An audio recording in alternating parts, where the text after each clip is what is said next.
All right, now another issue that exploded over the weekend, end of last week, was obviously in preparation, a number of economists having various views heading into Thursday's budget.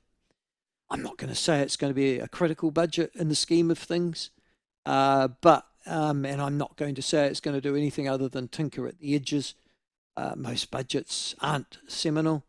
We distrust seminality, and with good reason, looking at the past. But there are some intractable problems out there that, well, frankly, ministers of finance have shied away and cabinets for a long, long time. But nevertheless, there is also always a good policy debate.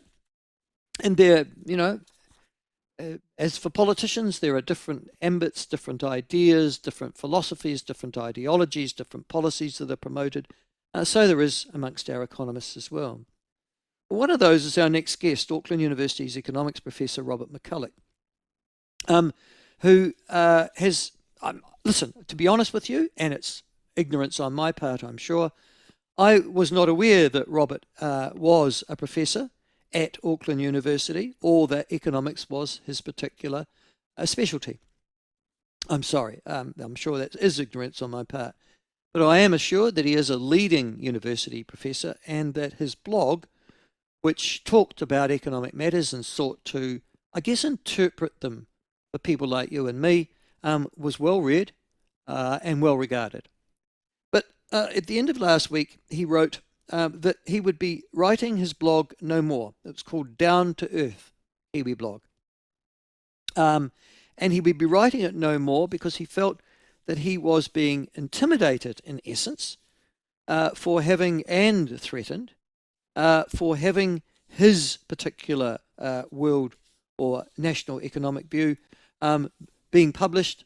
He'd been told, according to his blog, or the last of his blogs, that he wouldn't be supported in any movements to take any position outside the university, whether they be directorships or advisory capacity, and that his political views were unpopular enough to essentially cause him to leave and vacate the blogosphere because of, if you like, institutional and political bullying that was emanating mostly out of Wellington. As a consequence of that, I could not but ask him to come on the show. He has agreed. He joins us now, Auckland University economics professor Robert MacCulloch. Welcome to the show. Yeah, thanks for having me. Listen, I've done my best to introduce the issue to people who won't be immediately aware of it. Have I done enough? Is that a fair summation? Yes, it is a fair summation. The blog was mainly about economics and was about trying to introduce new ideas, refreshing ways of looking at some of the problems facing the country. And it was non-partisan, and it had a go at the Nats, Labor, all the parties, but also supported them in what, at least coming from the econ profession, we generally consider good ideas. So it tried to be fair and dispassionate across all the different parties and views, but it became quickly apparent that when you're not aligned with one particular outfit, no one really likes you, and so it was stopped partly because of essentially threats from current and former cabinet ministers. Yes, and that's what I want to talk to you about. But just before we do here, the shutting down of this particular blog, the non-sharing of information, ideas that emanating from a well-respected Auckland University economics professor would seem to inhibit freedom of speech, freedom of thought, freedom of Congress, the freedom to discuss, to disagree, but to explore ideas and concepts. That chilling aspect of this is one of the reasons I'm talking to you now. How real is that from your point of view? I mean, you do have tenure, you do have status, you have significant respect upon your campus and its backing. How real is that threat to you? Well, it is real because thanks for the nice introduction. I'm not looking for another job. I'm not looking for another position. I'm not bitter in the sense that I want a job that's been denied me at all.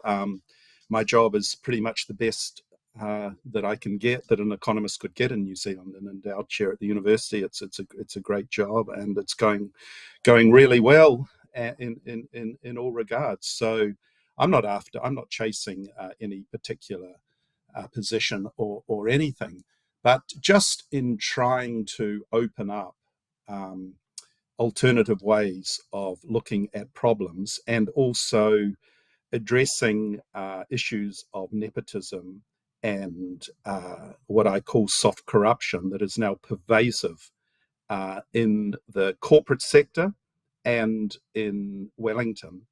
Trying to expose that opens you up to a very little upside.